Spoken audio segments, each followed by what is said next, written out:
Dy vajza shoqe me njëra tjetrën janë arrestuar nga policia në Tiranë pasi prej ditësh ishin shpallur në kërkim si pjesëmarrëse në pengmarrjen dhe dhunimin e një 27 vjeçari, ishi dashuri i njërës prej tyre. Në pranga u vun Monika Marku dhe Suate Çelo Aliaj, përkatësisht 21 dhe 25 vjeçe.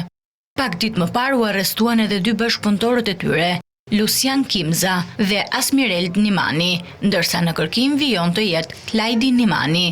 Suate Çelo Aliaj kishte pasur lidhje dashurie me 27 vjeçarin dhe njëkohësisht edhe me një prej të arrestuarve, Lucian Kimza. Të dy së bashku kanë organizuar planin për të marrë para të riut, por pasi 27 vjeçari nuk pranoi të takohej me ish të dashurën, në lojë hyri shoqja e saj. Monika Marku dërgon një ftesë në Instagram 27 vjeçarit dhe pasi folën prej disa ditësh, lën vend takimi për kafe.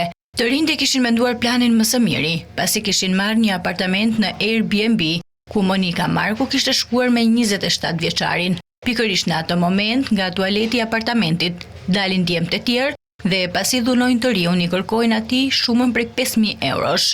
27 vjeçari mbahet aty për disa orë dhe më pas largohet dhe merr shumën e lekëve në shtëpi dhe u jep keqbërësve.